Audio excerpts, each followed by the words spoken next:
all the films and activism and things he's done. And he joins us. He's been with us 4 or 5 times before, but he now joins us through video cam from the Lakota Nation that has pulled out of the treaty that the federal government has broken 1 trillion times. He joins us from there, and I have to tell you, he is just so informed on the whole New World Order structure. So we're going to get his take on now 21 states saying they are going to secede if the feds try martial law or gun confiscation. That's in the bills. The Lakota Nation is saying that they're not going along with the tyranny. They've got the strongest case because the treaty's been violated, even stronger than the states. This is so exciting. So Russell Means, great to have you with us. Great to be with you again, Alex. I tell you, this is like Buck Rogers getting to have you, on the simulcast on TV with us. It's unbelievable.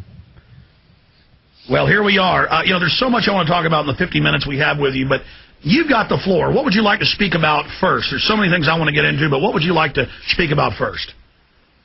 Well, first of all, I'd like to speak about liberty and freedom. Being free is the most important antidote to everything and anything else that's going on, to any kind of conspiracy, to everything. It's being free, and being free together. Not being free according to the Constitution of the United States, although that's a pretty good document. It comes from us, as you know, or you should know. Yes, you're right. But the most important thing about being free is individual sovereignty, individual freedoms, and the guarantees thereof. And the only way you can do that really is through consensus. Because voting, as you've witnessed how the beautiful idea of freedom the United States of America was born with, has been corrupted because they've turned a republic and individual freedom into a democracy, which means mob rule. 50% plus 1 is mob rule. And the worst thing about it is that the other 49.9% have to go along with the majority for a certain length of time. You haven't any options. That's not sovereignty. That is not being free. That's right. Hitler used democracy to set up tyranny, and 51% said the rest of you are going to be our slaves. We're going to kill a bunch of you. In a republic, every person's liberty and freedom is guarded because of the organic rights. And as the Declaration of Independence states, that if the government becomes destructive of those aims, it is not our right, it is our duty to throw it off. And I can think of no other group that has as strong a case to throw it off as Native Americans. Right, and that's why we unilaterally withdrew from our treaties with the United States of America after over 155 years of violations. So we finally threw off that yoke. We're on the brink of extinction ourselves, and that is the major reason we are now free. And we're free with non-Indians also. We are welcoming any and all peoples who want to be free and want to work for freedom in the Republic of Lakota, which is that 5-state area in the northern plains. But there's a thing about America that we must begin to teach the whole scope of this, what is termed now a conspiracy. Because it began really back in the 1840s, less than 75 years after the formation of the United States of America, when they gave the power of the individual to corporations, but none of the penalties. None of the penalties. Consequently, the corporations began to take off. But when Congress committed treason in 1871, that's really the watermark of the beginnings of the conspiracy, because the 1871 Act created the corporation which we are now enslaved under, or you are all enslaved under, because we're no longer there. The point, the 1871 Act was a treasonous act by Congress which established the United States of America as a corporation. And the Constitution of the United States was established at that time, because previously our republic was guaranteed by the Constitution for the United States. Key word there. No, you're then you right. go on to 1913 and those other years, the Income Tax Act, the Antitrust Act, and the various other acts that established the Fed and established the bankers' control of our entire nation and its people within, and made us slaves. And then you get to 1933, and off the gold standard, the Social Security national ID number was established.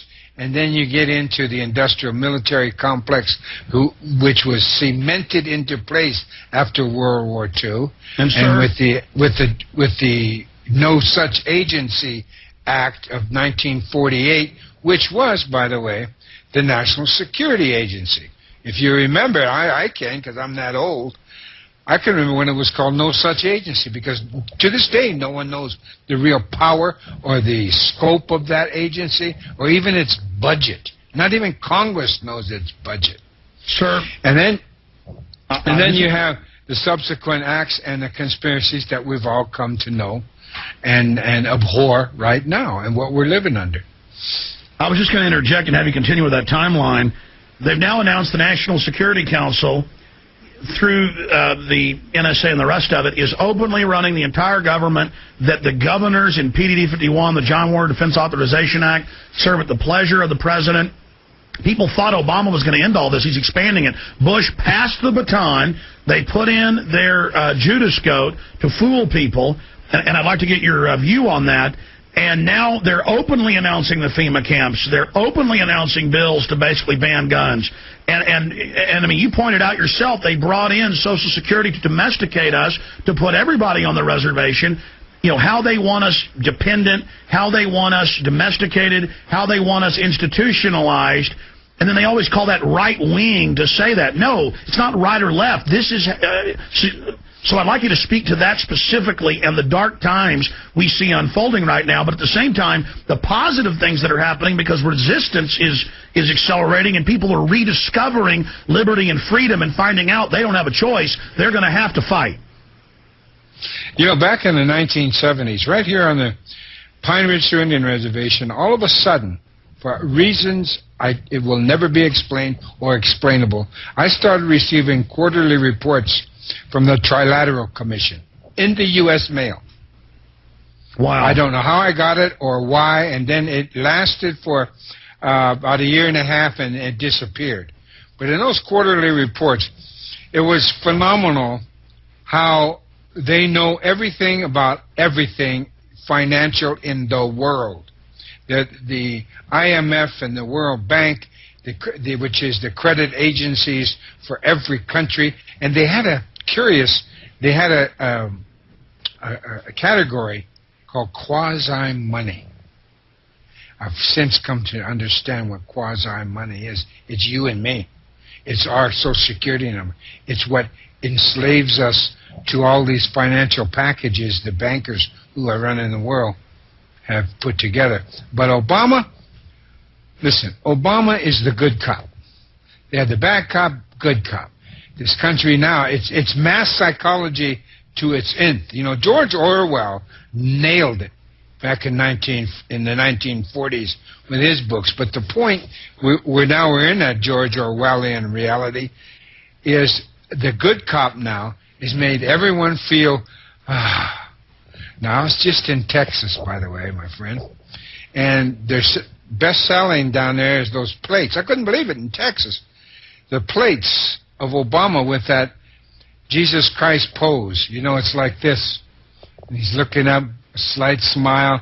The sun is shining on him. And it makes his skin look bronze or even goldish. But it's the Jesus Christ pose. That's what I call it.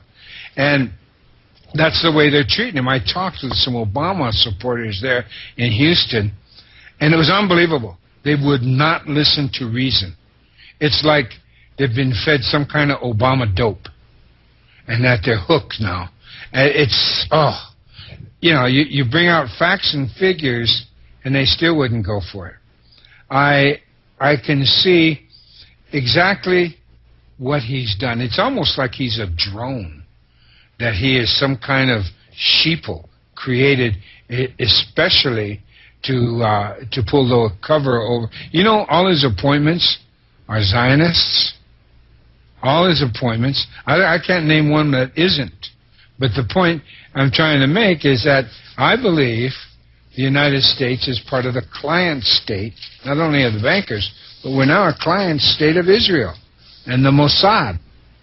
It's unbelievable